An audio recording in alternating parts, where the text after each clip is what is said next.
கிறிஸ்துவுக்குள் பிரியமானவர்களே, கடந்த சில வாரங்களாக உங்களோடு கூட இயேசு கிறிஸ்துவுடைய வருகை ரகசியமாக இருக்குமா என்ற கேள்விக்கான பதிலை நாம் படித்து கொண்டு வருகிறோம். இயேசு கிறிஸ்துவுடைய வருகை ரகசியமாக இருக்கும் என்று ஏமாற்றக்கூடிய அநேக கள்ள தீர்க்கதரிசிகள், அநேக கள்ள பிரசங்கிகள் இன்று எழுந்திருக்கிறார்கள்.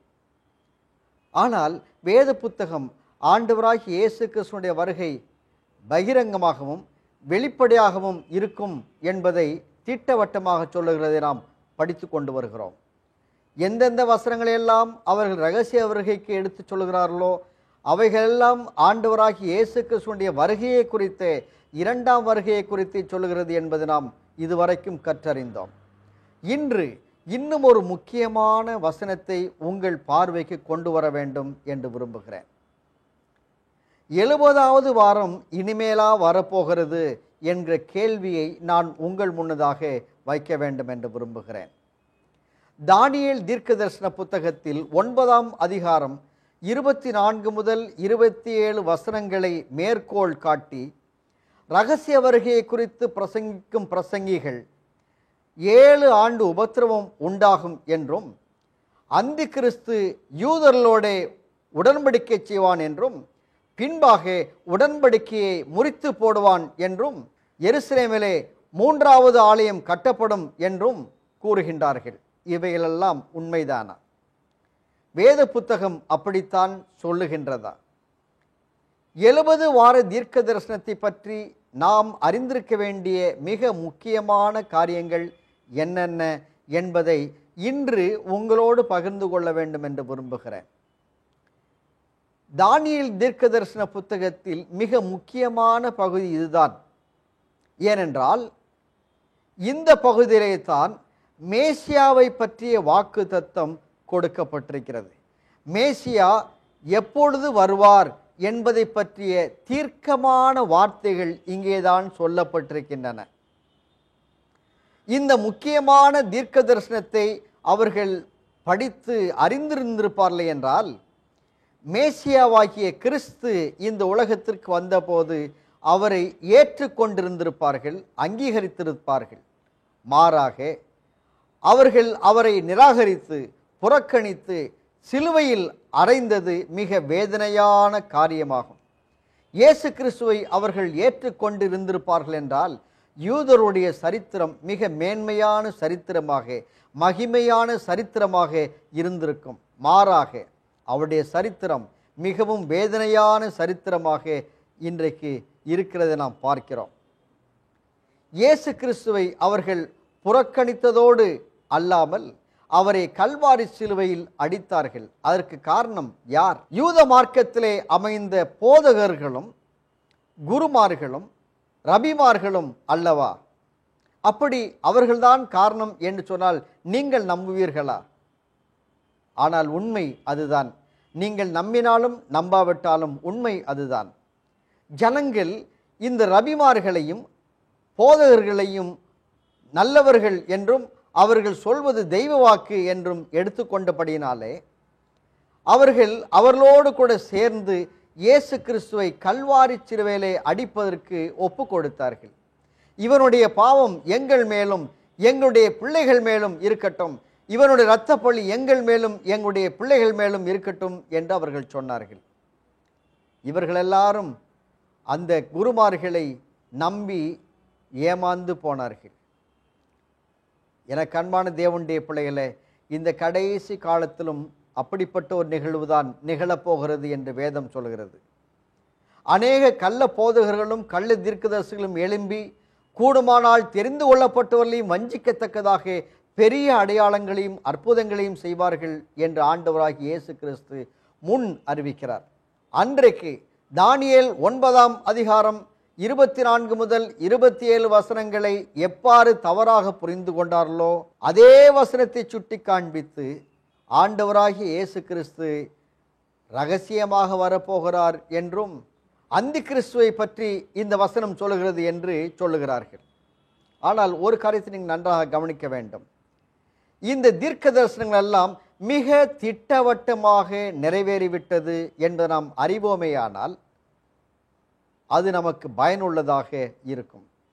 மாறாக இந்த காலத்திலே கள்ள போதகர்கள் இது இனிமேல்தான் நிறைவேறப் போகிறது என்று சொல்வதனாலே அநேக கிறிஸ்தவர்கள் மிகவும் ஆவலோடு எதிர்பார்த்து கொண்டிருக்கிறார்கள். இவருடைய எதிர்பார்ப்பு எப்படி இருக்கிறது என்றால், சொல்லுவார்கள் அல்லவா தமிழிலே, இளவு காத்த கிளி போல என்று சொல்வார்கள். அதுபோல இன்னைக்கு அநேகர் எதிர்பார்த்து ஏமாறப் போகிறார்கள் என்பதை குறித்து நான் அவர்களுக்காக பரிதவிக்கிறேன். தானியேல் 9ஆம் அதிகாரம் 24 முதல் 27 வசனங்களை நாம் கவனத்தோடு வாசிப்போம்.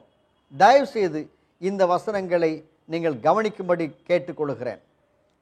மீறுதலை தவிர்க்கிறதற்கும் பாவங்களை தொலைக்கிறதற்கும் அக்கிரமத்தை நிவர்த்தி பண்ணுகிறதற்கும் நித்திய நீதியை வருவிக்கிறதற்கும் தரிசனத்தையும் தீர்க்க தரிசனத்தையும் முத்திரிக்கிறதற்கும் மகா பரிசுத்தமுள்ளவரை அபிஷேகம் பண்ணுகிறதற்கும் உன் ஜனத்தின் மேலும் உன் பரிசுத்த நகரத்தின் மேலும் 70 வாரங்கள் செல்லும்படி குறிக்கப்பட்டிருக்கிறது.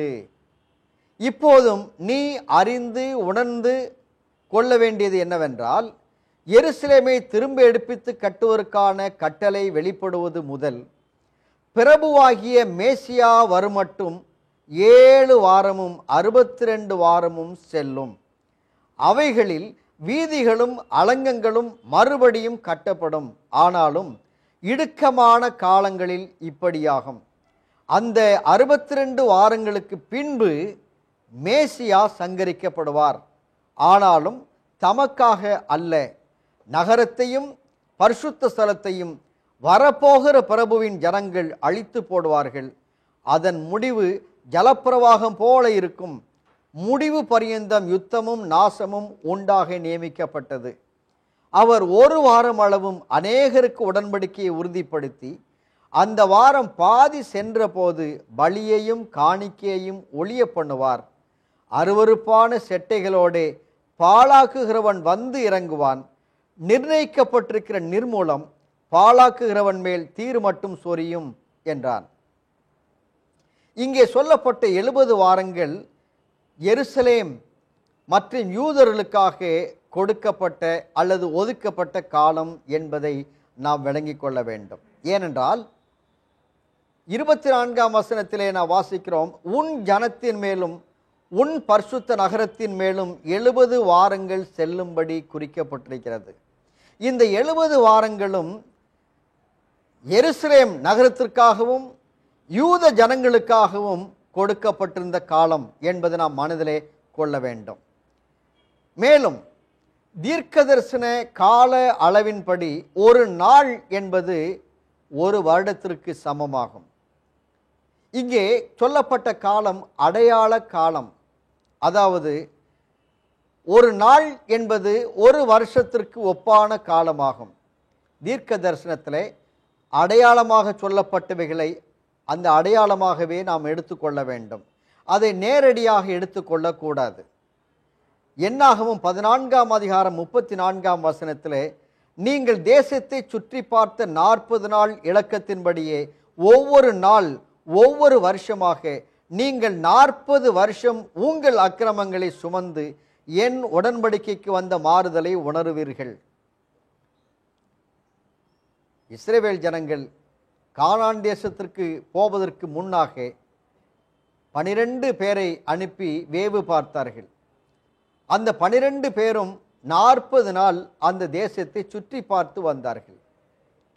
அவருடைய அவிசுவாசத்தின் அடிப்படையில் அந்த 40 நாள் 40 வருஷமாக இந்த ஜனங்கள் வனாந்தரத்தை சுற்றி அலைய வேண்டியதாக இருந்தது. இங்கே இந்த வசனம் என்ன சொல்கிறது? ஒரு நாள் என்பது 1 வருஷம் என்று சொல்கிறது. அப்படியே எசேக்கியேல் தீர்க்கதரிசியின் புத்தகம் 4ஆம் அதிகாரம் 6ஆம் வசனத்தை வாசிப்பீர்களேயானால், நீ இவைகளை நிறைவேற்றின பின்பு மறுபடியும் உன் வலது பக்கமாய் ஒரு கழித்து யூதா வம்சத்தாரின் அக்கிரமத்தை 40 நாள் வரைக்கும் சுமக்க வேண்டும். ஒவ்வொரு வருஷத்துக்கு பதிலாக ஒவ்வொரு நாளை கட்டளையிட்டேன் என்று சொல்கிறார். இங்கேயும் ஒரு நாள் என்பது 1 வருஷம் என்று கணக்கிடப்படுகிறது. அப்படியானால் தீர்க்க தரிசனத்தில் காலம் அடையாளமாக சொல்லப்பட்டிருக்கும் என்றால் ஒரு நாள் என்பது ஒரு வருஷம் ஆகும். ஆக 70 வாரம் குறிக்கப்பட்டிருக்கிறது. 70 வாரம் என்பது 490 நாள் ஆகும். தீர்க்க தரிசன கணக்கின்படி, கால அளவின்படி 490 நாள் என்பது 490 வருஷம் என்பதை நாம் மனதிலே கொள்ள வேண்டும். மேலும் இந்த 70 வாரம் என்பது 3 பகுதியாக பிரிக்கப்பட்டிருக்கிறதை நீங்கள் கவனியுங்கள். முதல் 7 வாரம் முதலாவது பகுதியாகவும், அடுத்து 62 வாரங்கள் இரண்டாவது பகுதியாகவும், கடைசி ஒரு வாரம் அது மூன்றாவது பகுதியாகவும் பிரிக்கப்பட்டிருக்கிறது. மேலும் இந்த 70 வாரங்களும் தொடர்ந்து செல்லக்கூடிய கால அளவாகும். துரதிர்ஷ்டவசமாக இரகசிய வருகையை குறித்து பேசக்கூடியவர்கள், அதாவது எதிர்கால கோட்பாட்டின்படி பேசக்கூடியவர்கள் 69வது வாரத்திற்கு பின் 70வது வாரம் வர வேண்டும் அல்லவா? ஆனால் அவர்கள் அப்படி கணக்கிடுவது இல்லை. 69வது வாரத்திற்கு பின்பு ஏறக்குறைய 2000 ஆண்டுகளை சபையின் காலம் என்று அழைக்கிறார்கள். 2000 வருஷத்துக்கு பின்பாக 70வது வாரம் என்று சொல்கிறார்கள். இது எப்படி நியாயமாகும்? 69க்கு பின்பாக 70 என்று வருவதை விட்டுவிட்டு 69க்கு பின்பாக 2000 வருஷத்திற்கு பின்பாக 70வது வாரம் என்பது நிச்சயமாக அது அறிவுக்கு பொருந்தாத ஒன்று என்பதை நாம் மனதிலே கொள்ள வேண்டும். தானியேல் 9ஆம் அதிகாரம் 27வது வசனத்திலே 7 ஆண்டு உபத்திரவம் பற்றி பேசப்படவில்லை. யூத ஆலயம் கட்டப்படும் என்று பேசவில்லை. என்றாலும் இரகசிய வருகை குறித்து போதிக்கிறவர்கள் 7 வருஷங்கள் உபத்திரவம் என்றும், எருசலேம் ஆலயம் கட்டப்படும் என்றும், இந்த 7 ஆண்டுகளிலே யூதர்களோடு அவன் உடன்படிக்கை செய்வான் என்றும், பின்பாக உடன்படிக்கையை முறித்து போடுவான் என்றும் போதிக்கிறார்கள். இந்த போதனைகள் எல்லாம் எங்கிருந்து வந்தது என்று எனக்கு தெரியாது. ஆனால் தானியேல் 9ஆம் அதிகாரத்திலே 24 முதல் 27 வசனங்களிலே இவைகளெல்லாம் ஒன்றும் சொல்லப்படவில்லை. நன்றாக கவனியுங்கள். இந்த வசனங்கள் அந்தி கிறிஸ்துவை பற்றி பேசவும் இல்லை. இந்த தீர்க்க தரிசனம் மிக முக்கியமான தீர்க்க தரிசனம் என்று சொன்னேன். அது மேசியாவை பற்றிய தீர்க்க தரிசனம் என்று சொன்னேன். அந்தி கிறிஸ்துவை பற்றி இங்கே சொல்லப்படவில்லை. தானியேல் 9ஆம் அதிகாரம் 27வது வசனத்திலே அந்த வசனத்தை கவனியுங்கள். அங்கே 8 காரியங்கள் முன்னதாக சொல்லப்பட்டிருக்கிறது. அந்த 8 காரியங்களும் அப்படியே நிறைவேற்றம் அடைந்தது என்பதை உங்களுக்கு காண்பிக்க வேண்டும் என்று விரும்புகிறேன். அவர் ஒரு வாரம் அளவும் அநேகருக்கு உடன்படிக்கையை உறுதிப்படுத்தி அந்த வாரம் பாதி சென்ற போது பலியையும் காணிக்கையையும் ஒழிய பண்ணுவார். அருவருப்பான செட்டைகளோட பாழாக்குகிறவன் வந்து இறங்குவான். நிர்ணயிக்கப்பட்டிருக்கிற நிர்மூலம் பாழாக்குகிறவன் மேல் தீரு மட்டும் சொரியும் என்றான். இங்கே 8 காரியங்கள் இந்த வசனத்தில் 27வது வசனத்திலே மாத்திரம் 8 காரியங்கள் சொல்லப்பட்டிருக்கிறது. என்ன? ஒரு வாரம் அளவும் அநேகருக்கு. 2 உடன்படிக்கை என்ற வார்த்தை. 3 உறுதிப்படுத்தப்படுகிறது. 4 அந்த வாரம் பாதி சென்ற போது. 5 பலியையும் காணிக்கையையும். 6 ஒளிய பண்ணுவார். 7 அருவருப்பான செட்டைகளோட பாழாக்குறவன் வந்து இறங்குவான். 8 நிர்ணயிக்கப்பட்டிருக்கிற நிர்மூலம் பாழாக்குறவன் மேல் தீரு மட்டும் சொரியும். இந்த 8 காரியங்களும் அப்படியே திட்டவட்டமாக நிறைவேற்றம் அடைந்ததை பாருங்கள். தானியேல் 9ஆம் அதிகாரம் 26ஆம் வசனத்திலும் 27வது வசனத்திலும் இந்த பகுதியில் சொல்லப்படுகிறது. அந்த 62 வாரங்களுக்கு பின்பு மேசியா சங்கரிக்கப்படுவார். நன்றாக கவனியுங்கள். முதலாவது 7 வாரம், பின்பாக 62 வாரம், ஆக 69 வாரம். அந்த 69 வாரங்களுக்கு பின்பாக, அதாவது 70வது வாரத்திலே மேசியா சங்கரிக்கப்படுவார். மேசியா என்றால் கிறிஸ்து என்ற அர்த்தம். மேசியா என்பது எபிரேய வார்த்தை, கிறிஸ்து என்பது கிரேக்க வார்த்தை. மேசியா என்றால் அபிஷேகம் பண்ணப்பட்டவர், கிறிஸ்து என்றாலும் அபிஷேகம் பண்ணப்பட்டவர் என்ற அர்த்தம்.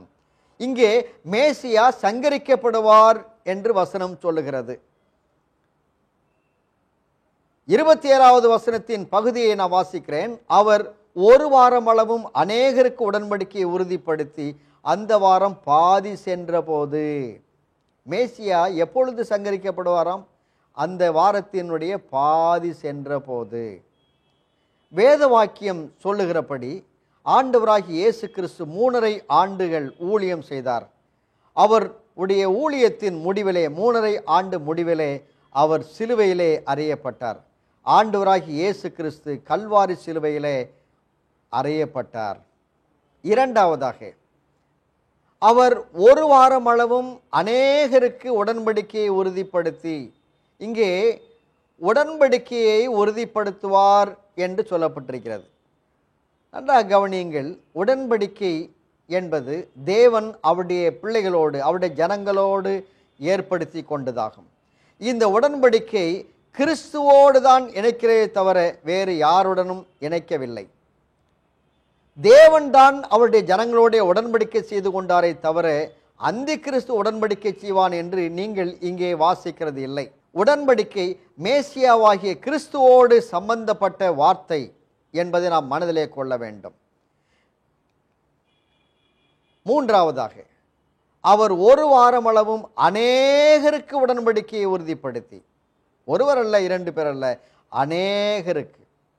கிறிஸ்து தாம் மரிப்பதற்கு முந்திய இரவிலே தம்முடைய சீஷர்களோடு மேலறையிலே பந்தியிருந்தார் என்று நமக்கு தெரியும் அல்லவா? அப்பொழுது அவர் சொன்ன இந்த வார்த்தையை நீங்கள் கவனியுங்கள். மத்தேயு எழுதின சுவிசேஷம் 26ஆம் அதிகாரம் 28வது வசனத்திலே, இது பாவ மன்னிப்பு உண்டாகும்படி அநேகருக்காக சிந்தப்படுகிற புது உடன்படிக்கைக்குரிய என்னுடைய இரத்தமாயிருக்கிறது என்றார். அநேகருக்காக அவர் ஒரு வாரம் அளவும் அநேகருக்கு உடன்படிக்கையை உறுதிப்படுத்தி, ஆண்டவராகிய இயேசு கிறிஸ்து அநேகருக்காக இரத்தத்தை சிந்தினார். நான்காவதாக, அவர் ஒரு வாரம் அளவும் அநேகருக்கு உடன்படிக்கையை உறுதிப்படுத்தி, தேவன் உடன்படிக்கை செய்வது மாத்திரமல்ல, அந்த உடன்படிக்கையை உறுதிப்படுத்தி காண்பிக்கிறார். மேசியா இந்த உலகத்திலே வந்து மரித்தார். அவர் தம்முடைய இரத்தத்தினாலே அதை உறுதிப்படுத்தினார். உடன்படிக்கையை உறுதிப்படுத்துவது என்பது உடன்படிக்கையை எழுதுவதில் மாத்திரமல்ல, அதில் கையெழுத்திடும்போது தான் அது உறுதிப்படுத்தப்படுகிறது. ஆண்டவராகிய இயேசு கிறிஸ்து மேசியா இந்த உலகத்திலே தம்முடைய இரத்தத்தின் மூலமாக, தாம் சிந்தின இரத்தத்தின் மூலமாக உடன்படிக்கையை உறுதிப்படுத்தினார். நன்றாக கவனியுங்கள். இங்கே தானியேல் தீர்க்கதரிசன புத்தகத்தில் சொல்லப்பட்ட அந்த வார்த்தை 27வது வசனத்தில் சொல்லப்பட்ட அதே வார்த்தையை இங்கே கிறிஸ்து உபயோகிக்கிறார், உறுதிப்படுத்துகிறார்.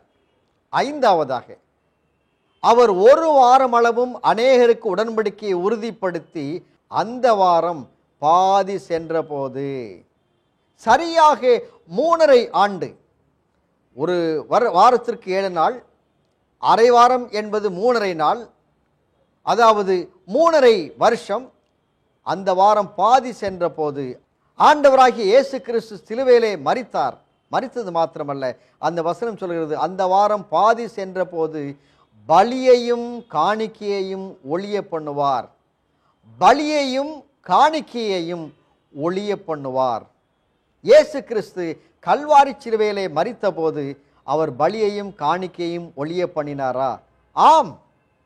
ஆண்டவராகிய இயேசு கிறிஸ்து கல்வாரி சிலுவையிலே மரித்த போது என்ன நடந்தது? தேவாலயத்து திரைச்சலை மேலிருந்து கீழ் வரைக்கும் 2ஆக கிழிந்தது. அதுவரைக்கும் இருந்த எல்லா வழிமுறைகளும் ஒரு முடிவுக்கு வந்தது. ஆண்டவராகிய இயேசு கிறிஸ்து நமக்கு பதிலாக மரித்தபடியினாலே இனிமேல் வழிமுறை அவசியமல்லாமல் போயிற்று, இரத்தம் சிந்துதல் அவசியம் இல்லாமல் போயிற்று, தேவையில்லாமல் போயிற்று. 7வது, அவர் ஒரு வாரம் அளவும் அநேகருக்கு உடன்படிக்கை உறுதிப்படுத்தி அந்த வாரம் பாதி சென்ற போது பலியையும் காணிக்கையும் ஒழிய பண்ணுவார். அருவருப்பான செட்டைகளோட பாலாக்குகிறவன் வந்து இறங்குவான். நன்றாக கவனியுங்கள். பாலாக்குகிறவன் இறங்குவான். பாழாக்குகிறவன் என்றால் யார்? ஆண்டவராகிய இயேசு கிறிஸ்து மத்தேயு எழுதின சுவிசேஷம் 24ஆம் அதிகாரம் 15ஆம் வசனத்தை சொல்கிறார். மேலும் பாழாக்குகிற அருவருப்பை குறித்து தானியேல் தீர்க்கதரிசி சொல்லியிருக்கிறானே, வாசிக்கிறவன் சிந்திக்க கடவன். இங்கே பாழாக்குகிற அருவருப்பு என்றால் என்ன? லூக்கா எழுதின சுவிசேஷம் 21ஆம் அதிகாரம் 20ஆம் 21ஆம் வசனங்களிலே அதே காரியத்தை ஆண்டவராகிய இயேசு கிறிஸ்து சுட்டி காண்பிக்கிறார். எருசலேம் சேனைகளால் சூழப்பட்டிருப்பதை நீங்கள் காணும்போது அதன் அழிவு சமீபமாயிற்று என்று அறியுங்கள். அப்படியானால் பாழாக்குகிற அருவருப்பு என்பது என்ன? படைகள், ரோம படைகள். ரோம படைகளை பற்றித்தான் இங்கே பாழாக்குகிற அருவருப்பு என்று சொல்லப்பட்டிருக்கிறது. ஏன் இதை பாழாக்குகிற அருவருப்பு என்று சொல்கிறார்? மறுபடியும் வாசிக்கிறேன். மத்தேயு 24:15. மேலும் பாழாக்குகிற அருவருப்பை குறித்து தானியேல் தீர்க்கதரிசி சொல்லியிருக்கிறானே, வாசிக்கிறவன் சிந்திக்க கடவன். நீங்கள் அதை பரிசுத்த ஸ்தலத்திலே நிற்க காணும் போது. சரித்திர ஆசிரியரான ஜோசபஸ் என்ன குறிப்பிடுகிறார் என்றால், இந்த பாழாக்குகிற அருவருப்பு ரோம படையை குறிக்கிறது என்கிறார். ஏன் ரோம படையை இது குறிக்க வேண்டும்? ஏனென்றால் இந்த ரோமர்கள் தங்களது தெய்வங்களை தேவனுடைய ஆலயத்திற்குள், ரோம படைகள் எருசலேம் ஆலயத்திற்குள்ளே தங்களது தெய்வங்களை கொண்டு வந்து கிழக்கு வாசல் அருகே வைத்து தங்களுடைய தெய்வங்களுக்கு பலிகளை செலுத்தினார்களாம். இந்த விக்கிரகங்கள் எல்லாம் அருவருப்பு என்று வேதம் பேசுகிறது. ஆகையால் பாழாக்குகிற அருவருப்பு என்பது ரோம படைகள் தங்களுடைய தெய்வங்களை தேவனுடைய ஆலயத்துக்குள்ளே கொண்டு வந்து அதற்கு பலி செலுத்தினார்கள். எவ்வளவு சரியாக இருக்கிறது என்று பாருங்கள். எசுபியஸ் மற்றும் எபிபனியஸ் கூறுவது என்னவென்றால், செஸ்டியஸ் காலஸ் எருசலேமிற்கு எதிராக கொடியேற்றிய போது வெஸ்பாசியன் தனது படைகளோடு கூட நெருங்கி வந்து கொண்டிருக்கையில் கிறிஸ்துவின் வார்த்தைகளை விசுவாசித்த யாவரும் எருசலேமை விட்டு யோர்தானுக்கு அப்பால் இருக்கிற பெல்லா என்ற இடத்திற்கும் மற்ற இடங்களுக்கும் ஓடி போனார்கள். அப்படி ஓடி போனதினாலே அவர்களுக்கு வர இருந்த மிகப்பெரிய அழிவிலிருந்து தப்பினார்கள். ஒருவர் கூட சாகவில்லை. ஆண்டவராகிய இயேசு கிறிஸ்துவினுடைய வார்த்தைக்கு செவி கொடுத்தவர்கள் ஒருவர் கூட மரிக்கவில்லை. கிறிஸ்துவுக்கு பின் 70ஆம் ஆண்டிலே நடைபெற்ற இந்த காரியத்தில், தீத்து அரசனாலே கொண்டு வரப்பட்ட இந்த காரியத்தில் எருசலேமிலே மிகப்பெரிய சண்டை உண்டாயிற்று. எருசலேமிலே மிகப்பெரிய அழிவு உண்டாயிற்று. யோசபஸ் சொல்லுகிறார், கிபி 70ஆம் ஆண்டில் எருசலேம் முற்றுகை. மே மாதத்திற்கும் ஜூலை மாதத்திற்கும் இடையே 1,00,000 பேர் பட்டினியால் மடிந்தார்கள். ஆகஸ்ட் மாதத்தில் ஆலயம் பிடிக்கப்பட்டு தீத்துவினால் தீயக்கிரையாக்கப்பட்டது. எருசலேமில் தென்மேற்கு மலைப்பகுதி செப்டம்பர் மாதம் ரோமரிடத்தில் வீழ்ந்தது. ஜோசபஸ் அவர்களின் கணிப்புப்படி 10,00,000 பேர் தங்கள் உயிரை இழந்தனர். 97,000 பேர் கைதிகளாக்கப்பட்டனர். எருசலேம் ஏறக்குறைய அழிக்கப்பட்டு விட்டது. என கண்பான தேவனுடைய பிள்ளைகளே, வசனம் சொல்லுகிறது, அருவருப்பான செட்டைகளோட பாழாக்குகிறவன் வந்து இறங்குவான். நிர்ணயிக்கப்பட்டிருக்கிற நிர்மூலம் பாழாக்குகிறவன் மேல் தீர் மட்டும் சொரியும். நன்றாக கவனிங்கள். நிர்ணயிக்கப்பட்ட நிர்ணயம் முழுவதும் நிறைவேறும் வரைக்கும் நடந்தது. எருசலேம் முற்றிலுமாக அழிக்கப்பட்டது. கிபி 70ஆம் ஆண்டிலே முற்றிலுமாக அழிக்கப்பட்டது. ஏறக்குறைய 10,00,000 பேர் உயிரை இழந்தார்கள். பட்டினியால் 1,00,000 பேர் இழந்தார்கள். 97,000 பேர் கைதிகளாக்கப்பட்டார்கள். எருசலேம் ஏறக்குறைய முற்றிலுமாக அழிக்கப்பட்டு விட்டது. நன்றாக கவனிங்கள். தானியேல் 9ஆம் அதிகாரம் 27ஆம் வசனத்தில் காபிரியேல் சொன்ன 8 வார்த்தைகளும் வார்த்தைக்கு வார்த்தை அப்படியே நிறைவேற்றம் அடைந்தன. உண்மை இப்படி இருக்க, இந்த வசனங்களை எடுத்துக்கொண்டு கடைசி காலத்தில் இரகசிய வருகை இருக்கும் என்றும், அந்தி கிறிஸ்து ஆளுகை செய்வான் என்றும், அந்தி கிறிஸ்து உடன்படிக்கை செய்வான் என்றும், உடன்படிக்கை மீறுவான் என்றும், உபத்திரவ காலம் என்றெல்லாம் போதிக்கப்படுகிறதே, இது எவ்வளவு அப்பட்டமான பொய் என்று பார்த்தீர்களா? எனக்கு அன்பான தேவனுடைய பிள்ளைகளே, 70வது வாரம் இனிமேலா வரப்போகிறது? அது எப்பொழுதோ வந்து போய்விட்டது. யூதர்களுக்கு கொடுக்கப்பட்ட காலமெல்லாம் முடிந்து விட்டது. இனிமேல் யூதர்கள் ரட்சிக்கப்பட முடியாதா என்கிற கேள்வி உங்களிலே ஒருவேளை எழும்பலாம். ரட்சிக்கப்பட முடியும். நீங்கள் ரட்சிக்கப்படக்கூடுமானால் அவர்களும் ரட்சிக்கப்பட முடியும். யார் ஒருவன் இயேசு கிறிஸ்துவை விசுவாசிக்கிறானோ அவன் ரட்சிக்கப்படுவான். விசுவாசிக்கிற எல்லாருக்கும் அது பலிக்கும் என்று வேதம் சொல்கிறது. யூதன் என்றும் இல்லை, கிரேக்கன் என்றும் இல்லை, ஆண் என்றும் இல்லை, பெண் என்றும் இல்லை, எல்லாரும் ரட்சிக்கப்பட வேண்டும் என்பதான தேவனுடைய திருவுள சித்தமாக இருக்கிறது. ஆகையால் எனக்கு அன்பான தேவனுடைய பிள்ளைகளே, இதுவரைக்கும் நாம் பார்த்து வந்ததெல்லாம் இயேசு கிறிஸ்துவுடைய வருகை ரகசியமாக இருக்குமா? நிச்சயமாக இல்லை. ஆனால் ரகசிய வருகை என்று ஏமாற்றுகிற பிரசங்களை குறித்து நீங்கள் ஜாக்கிரதையாக இருங்கள். ஆண்டவராக இயேசு கிறிஸ்து வரப்போகிறார். அவர் மகிமையோடு வரப்போகிறார். வெற்றி சிறந்தவராக வரப்போகிறார். ராஜாதி ராஜனாக வரப்போகிறார். கர்த்தாதி கர்த்தராக வரப்போகிறார். அவர் வரும்போது, இதோ கர்த்தர், இவருக்காகவே காத்திருந்தோம், இதோ கர்த்தர், இவர் நம்மை ரட்சிப்பார் என்று சொல்லி அவருடைய ரட்சிப்பிலே களி கூற வேண்டும் என்று நீங்கள் விரும்புகிறீர்களா? அப்படியானால் என்னோடு கூட ஜெபத்திலே கலந்து கொள்ளுங்கள். தேவன் உங்களை ஆசீர்வதிப்பாராக.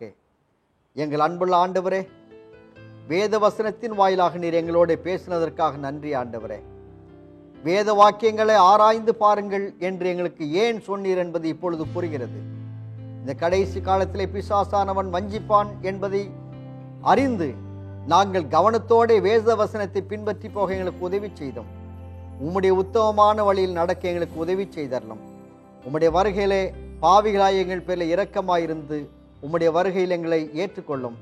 எங்கள் ஆண்டவர் இயேசு கிறிஸ்துவின் நாமத்தில் பணிந்து கேட்கிறோம் பிதாவே, ஆமென்.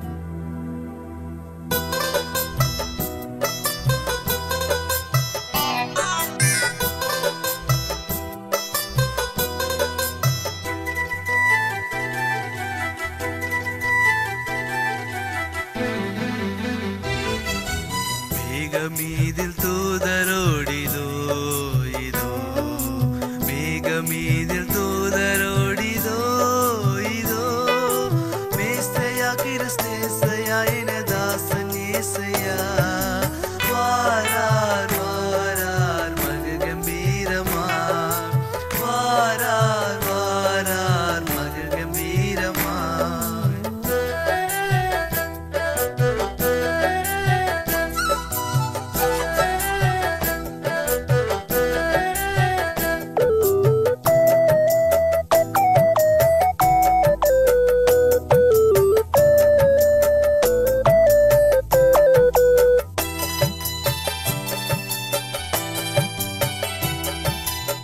மேகத்தோடு போனவர் இவர் இவர், மேகத்தோடு போனவர் இவர் இவர், திரும்பவும் 10,000 பரிசுத்தர் சூழ்ந்திட, சீக்கிரம் சீக்கிரம் ஜகத்தை நோக்கியே, சீக்கிரம் சீக்கிரம் ஜகத்தை நோக்கியே.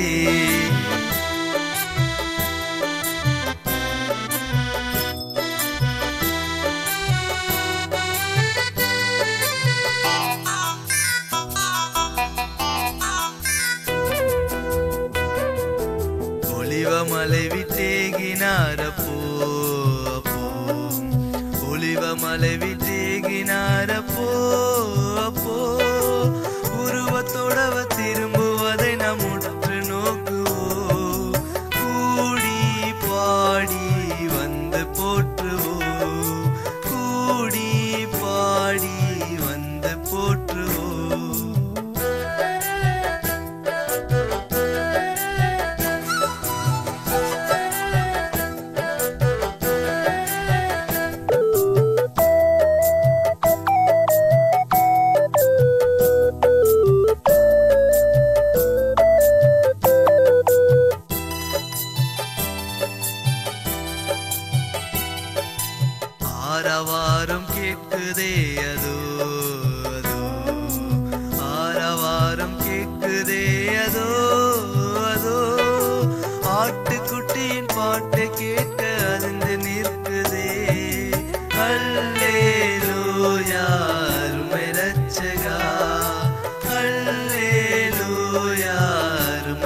ரட்சகா.